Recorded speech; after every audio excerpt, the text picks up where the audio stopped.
Hey, what's up, y'all? This is the Bulletproof Podcast.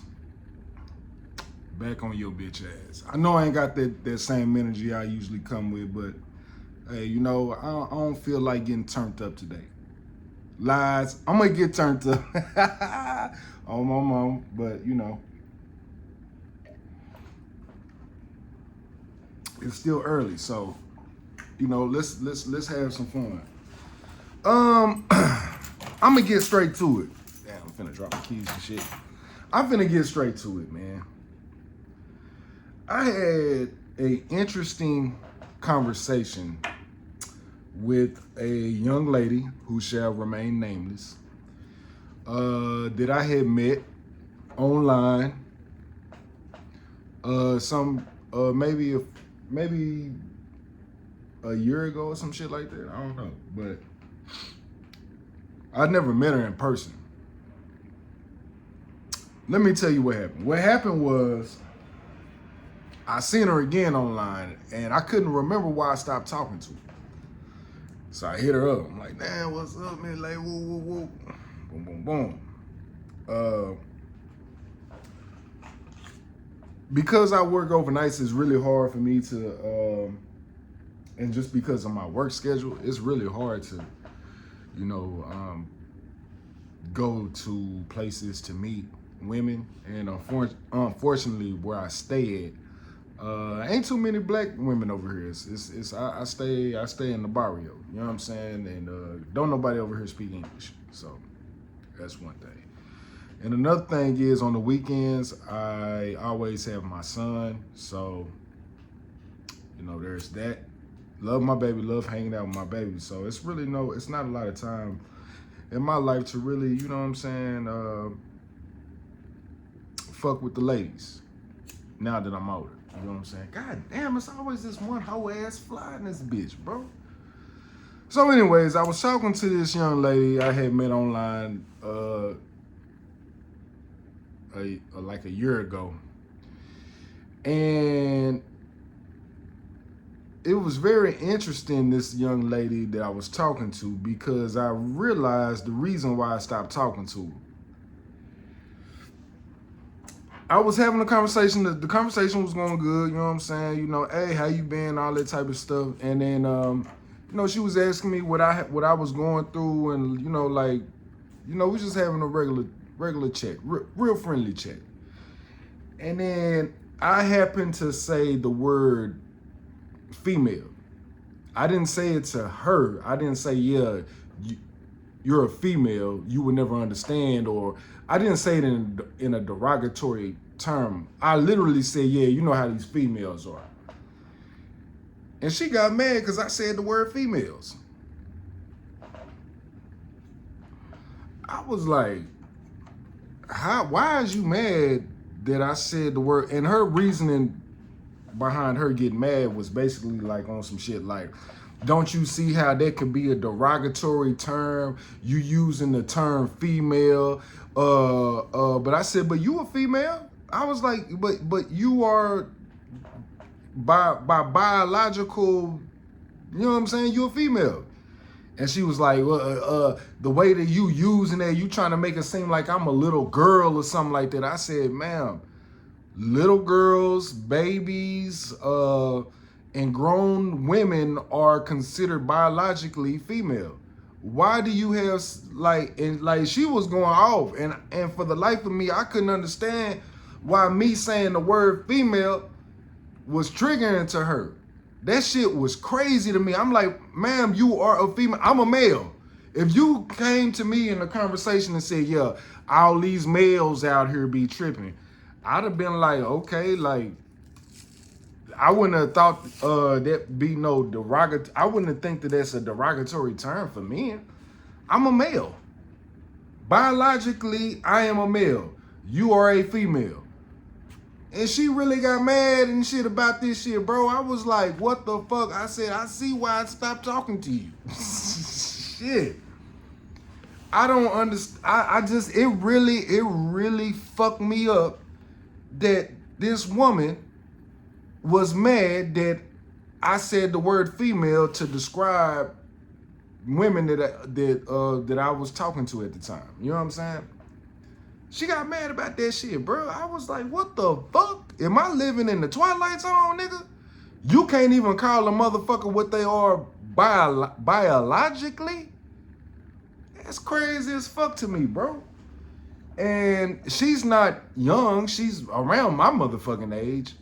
But it made me think about this. It made me think that, oh, okay, now I see what they really saying about this whole LGBT woman empowerment shit. I was like, why is that? I couldn't understand it. Why is me calling you a female a derogatory term? What does it say on your birth certificate? You a female, right? You like men, right? You like males, right? You got kids, right? How the fuck is me calling you a female being disrespectful? Talking about, yeah, that's like saying I'm a little girl, or you just want to classify me as this. I'm like, but ma'am, you are a woman. The fuck are you talking about? Like, I'm a man. I'm a male. You're a female. We really having this fucking conversation?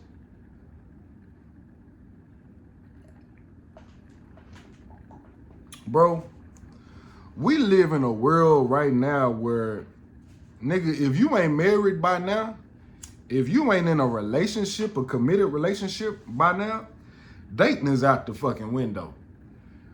People is motherfucking crazy, bro. People are crazy. Women are crazy and men are crazy because there's so much anti-man and woman relationship propaganda and so much, oh, women, you don't need no man. Don't let no man call you no female. That's this. I'm still like, I still don't get it. Even right now, bro, I still don't. I'm like, how was that derogatory?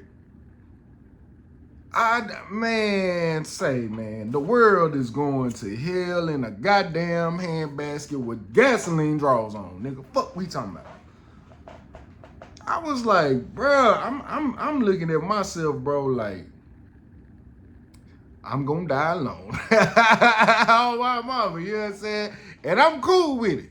Cause I came into this world alone and I'm gonna die alone. I can't take my wife or my kids with me when I die. So I'm not finna trip off of people who think differently than me and because I disagree with them.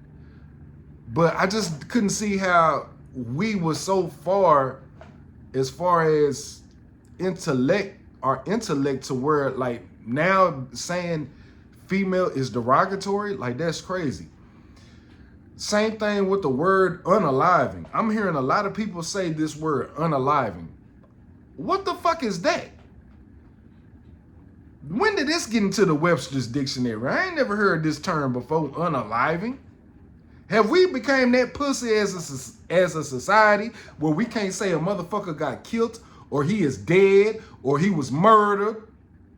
We got to use the term unaliving to soften. It don't even sound, unaliving sound worse than being killed, to be honest with you.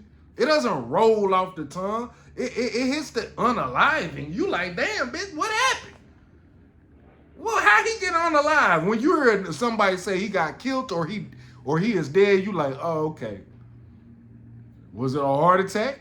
Was it, you know what I'm saying? But unaliving, you like, damn, nigga, unalive. Who unalived this nigga? That shit sounds terrible. Why are we saying unaliving, bro? Who started this fucking trend? Please leave a comment. Who the fuck started this whole trend about saying unaliving to describe somebody being killed, dead, or murdered, or something horrific? What's going on with us, man? You got people in the, bro. Nigga, this world is crazy, dog. This world is fucking crazy. It's crazy. It's crazy to see what people gravitate towards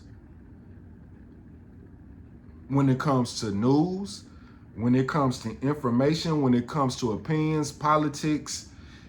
It's crazy to see what people gravitate towards. It's crazy to see that, and it's frustrating to see why people can't see what's being done in their faces. Like literally you getting fucked with no Vaseline and you don't even notice you getting fucked from the back. You don't even know you getting raped. You can't even, I don't even think you can say rape no more.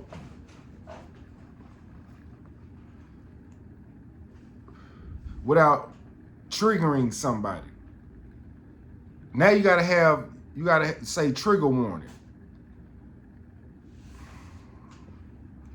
Look, my heart goes out to anybody that has been killed, murdered, or a family member that has dealt with anything like that, or when it comes to a loved one, or even people who've been raped, and people that love that person that went through that traumatic experience. I understand how hard it can be, but damn, we got to stop using words now. We got to give warnings before we say stuff now. When we talk about serious issues, I can't even say certain words now. So is that a cuss word now? Let's just make it a cuss word now. If we gonna be like that when it come to words. Unaliving, is that the term we're using now? So dead and being and saying the word killed or kilt, is that a cuss word? Is rape a cuss word now? I'm not trying to demean the people that go through that. I'm just talking about the word. Is that a cuss word now? Why are certain words cuss words? Where did the term curse come from? Why is it a curse word or is it a cuss word? Because I've been saying cuss my whole life, but apparently saying motherfucker, nigga, fuck you, bitch, hoe ass, suck my ass, lick my balls and pussy, bitch. Apparently all that shit is curse words. Who are we cursing? I don't have no motherfucking supernatural abilities to hurt nobody. Words is words. What happened to sticks and stones may break my bones, but words will never hurt me? What happened to that saying? So we just gonna bypass that. We giving words so much power now. That's crazy. I can understand ethnic groups that have been oppressed by other ethnic groups and they use the terms that they have been oppressed with and then they turn it into something as in their way to empower them. I could lightweight understand that, but to say that we can't use regular words no more is crazy. When you use words to demean somebody and you use words to hurt somebody, I can understand that. But it all depends on the intent of the person that's saying it. Am I saying it to be derogatory or am I saying this because this is just how I talk? Now, I will say this. If me calling anybody is offensive, any word is offensive to them, I'm not going to use that word to them, to said person. But if I'm just talking in generalities and I say a literal scientific term that is used to describe our sexes, the fuck? And I'm sitting here doing a whole fucking podcast talking about this dumb ass shit. This dumb as hell.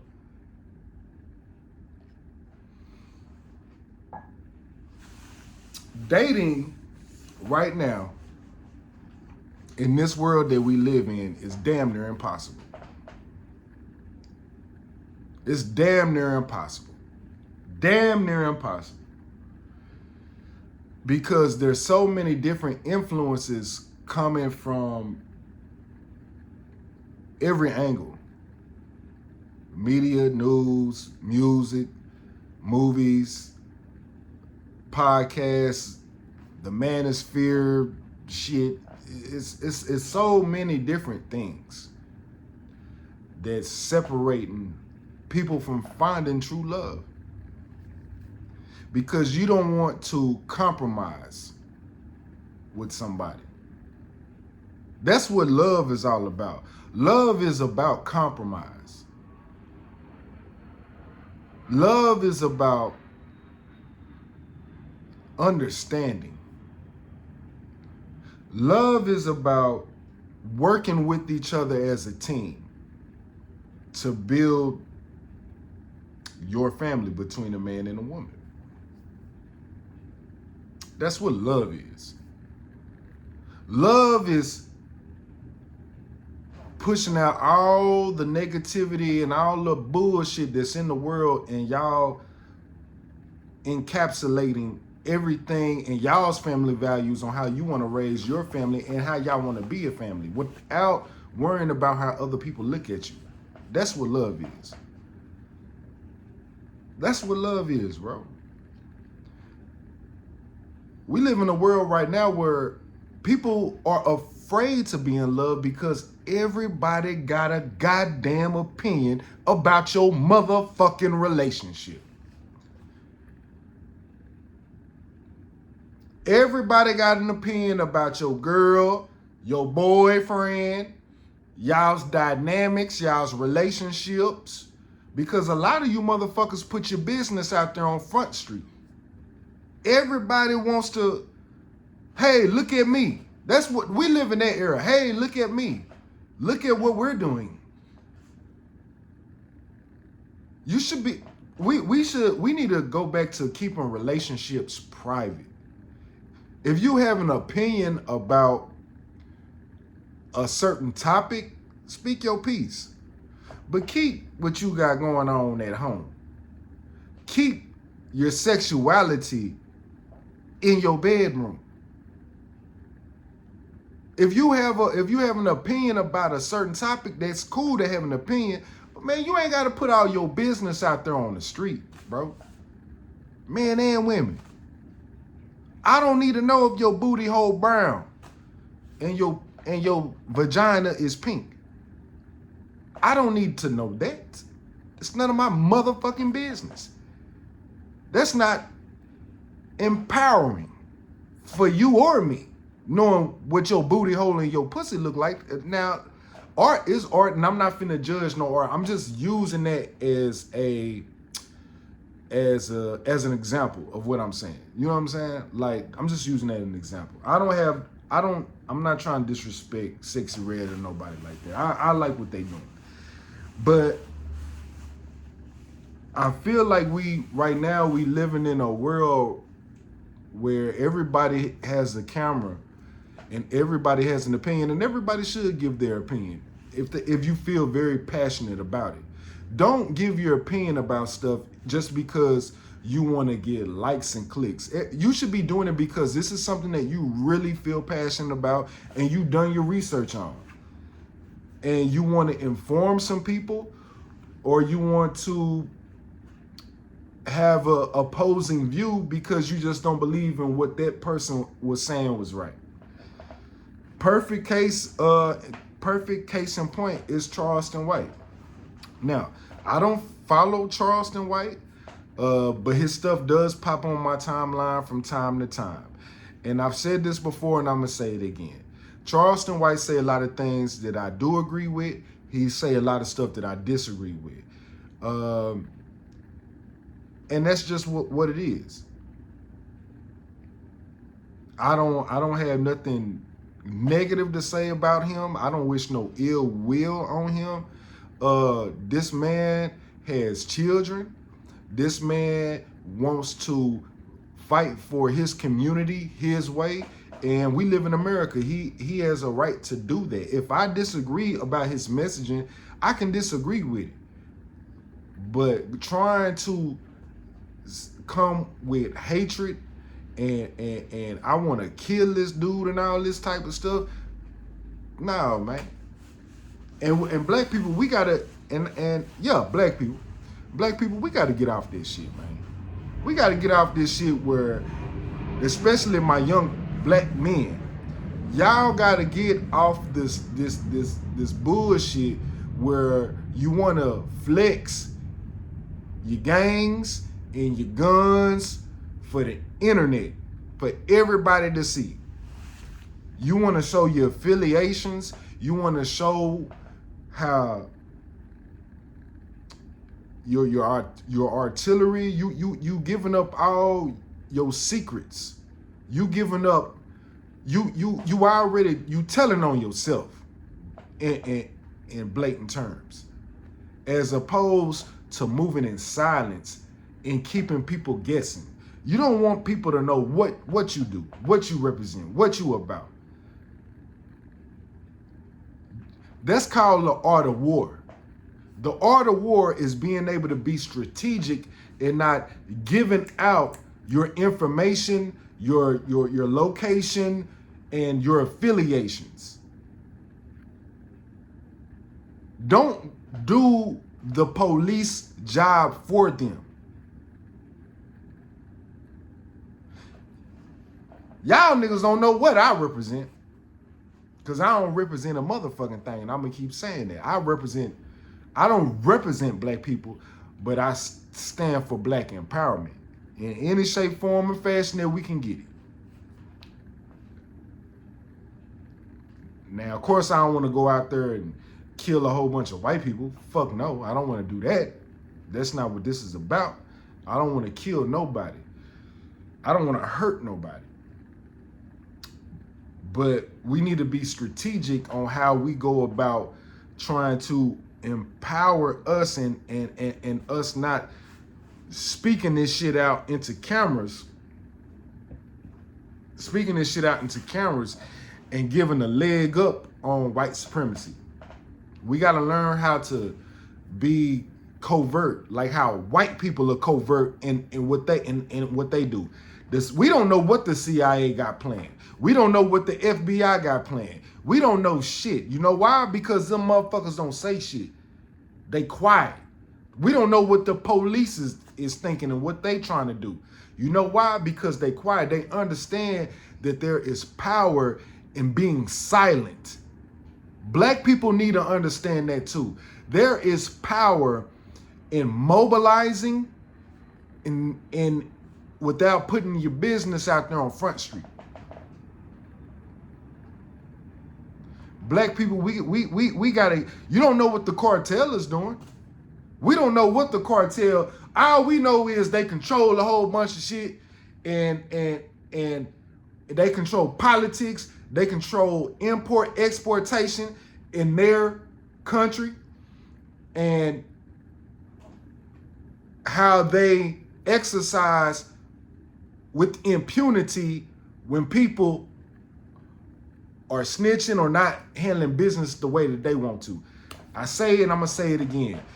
Black people can learn from the cartel. As I'm not talking about the violent aspect, I'm talking about the organization and not putting that shit out and just controlling shit. We don't control nothing. That's already established. But what we can start controlling is how we organize and how we spend our money and how we spend money with us and who we can empower within our communities. We can start with that bare minimum. Bare minimum. So that's what I got to say about that. Now, I did a podcast the other day. I did a podcast about the Middle East. I did a podcast about what's going on in the Middle East, where I think we're on the brink of World War III. Damn, it's hard to say World War III. I gotta get my white man on. World War III. I can't even say world like a nigga. What is that? World. Hey, this the world. World. Like, I don't even know how to say it, but yeah. I did a podcast the other day about that. It was very interesting to see the views on that. The views on the shorts that I put out was trash. I mean, probably one of the lowest lowest performing content that I've ever put out, honestly. I'll probably say I'm gonna be real, it's probably number one. And it's just really interesting to see what people want from you as opposed to the things that you're passionate about. Look, I'm not passionate about Middle East, but I am passionate about the Middle East big picture and how it affects the whole world. I don't really know too much about Middle East to really speak about it intelligently. I can just give little lightweight breakdowns. And it was very interesting to see the people who I love that subscribe to my page and the things that they're interested, I guess, from hearing from me, or maybe, I don't know what it was. You know what I'm saying? Maybe the algorithm just didn't have me out there, but it was just very interesting. I was like, damn, they don't care about my opinion on this, but boy, when I talk about motherfucking me, Young Thug, or goddamn Kodak Black or something, boy, them views go up. Let me talk about some bullshit. So, I don't know, it was just very interesting to see that. Honestly, like, some of the biggest stuff that the biggest views that I got is like when I talk about God or like religion or just, you know, things of that nature. And it's not me trying to be divisive. Oh, and of course, you know, white and black issues. And I'm not trying to be divisive, and I'm not trying to get clickbait, but those are issues that I'm really passionate about. If you guys knew me like how everybody else know me, people know that I like having those deep-rooted conversations, and I like working it out in real time. A lot of times I might be wrong in my thinking, but I like to work it out in my head. You know what I'm saying? And these are things that I'm very passionate about talking. It's really hard for me to talk about, and it's really hard for me to criticize rap music and rap artists because, for one, I love doing music. I haven't done it in a long time, but I do love doing music, and I understand the pain and frustration that it comes when you put out something that you really love, and they don't get it. The people don't get it. You know what I'm saying? Or they don't like it. And I understand it. Music, art, movies, all that shit, anything creative is up to interpretation, and everything is subjective. You know what I'm saying? So I don't like criticizing people's music. I was trying to listen to Drake's new album, and I only listened to like 3 songs on his album, and I'm not gonna criticize it. I'm not gonna criticize. I'm not gonna criticize this black man that is trying to provide for his family, and I'm pretty sure he's employing other black people. Because there's enough people out here in the world right now that's already giving their opinion on Drake. I don't want to add on to, if I have a negative criticism, I don't want to add on to the pile, which I don't have a negative criticism. I don't have a negative criticism about no black artists that are rapping. I don't have an opinion about it. I feel, this is my personal opinion about being a critic, being a black person and being critical of black music. This is how I feel. I feel like we already don't own any import export that black people control 100%. Any way that a black person can get out of poverty, can get out of whatever situation that they're in, and be able to employ other black people and be able to provide for their family, who am I to criticize how they go about doing it? They ain't robbing nobody, they not stealing nobody, they ain't killing nobody. somebody like it.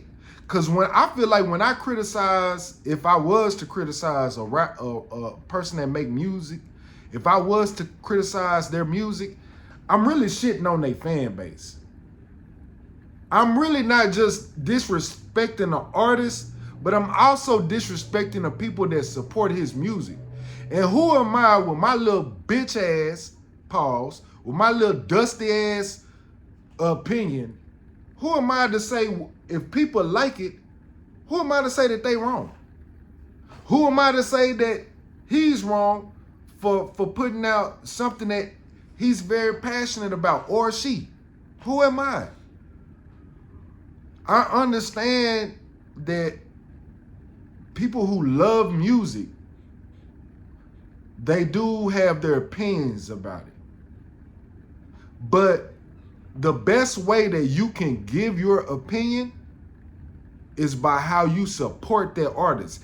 If they came out with an album that you don't like, don't buy it. That's how you can show your opinion. If you want your artists to be better artists and they're not living up to your expectations, don't give them no motherfucking money. Don't buy their album. Don't buy their merch. Don't go to their shows. That's how you hold your artists accountable. But if you want to sit out here on camera, and I'm speaking about Joe Budden in particular, if you want to sit out here on camera, and I don't think Joe Budden was being disrespectful to Drake. I really don't. I think that he was giving critique, but I think that he gave a lot of great critique about Drake. I don't know why the fuck Drake mad at Joe Budden. I mean, goddamn. He said a whole bunch of great shit about your album. He pointed out some things that maybe he would have did different or something that he didn't like. He should be able to say that. But my thing is to Joe Budden, bro, what gives you, who makes you the authority? Why do we want to, because Joe Budden got to realize his platform as well. His platform can detour a lot of people from listening to Drake album and forming their own opinion. Unfortunately, a lot of people are they followers. A lot of people, Joe Budden could put out and say, hey, this shit trash, I ain't like it. And then there's a lot of people that'll be like, well, fuck it, I ain't finna listen to it if Joe Budden don't like it. So I understand Drake's point and I understand Joe's point.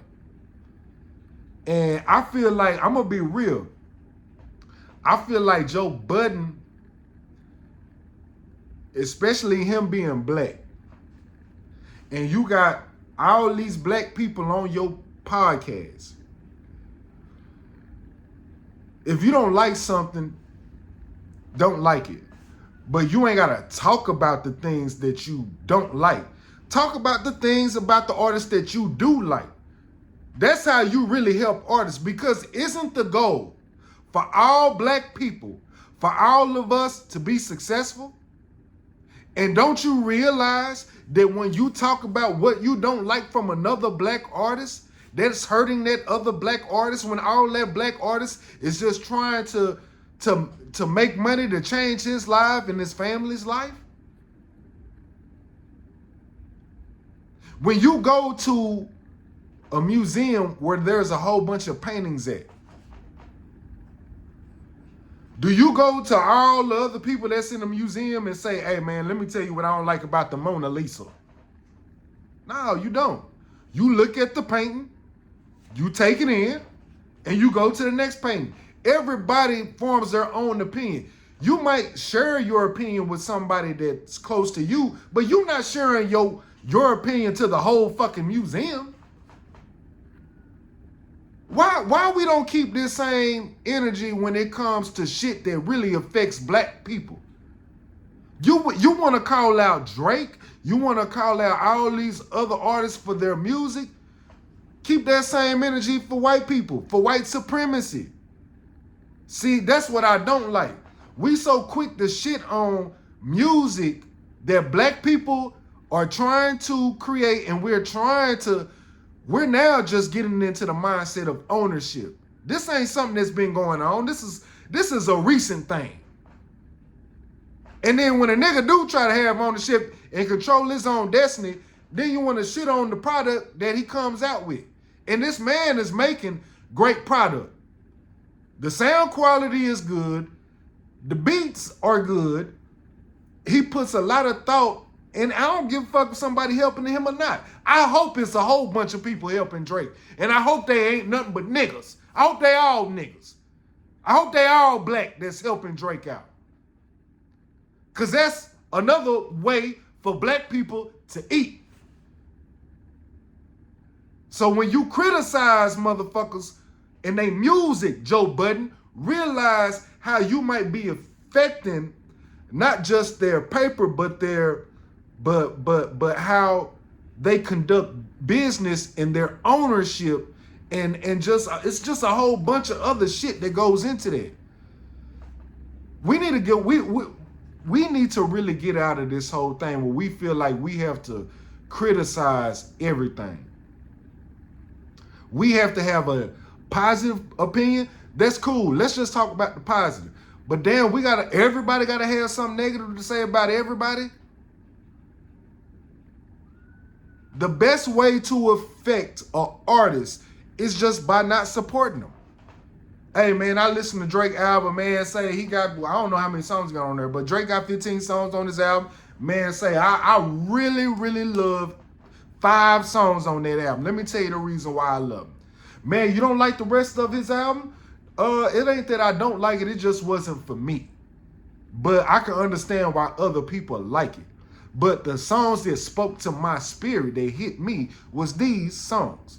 Now, these other songs, I think that they're good for the people that like them.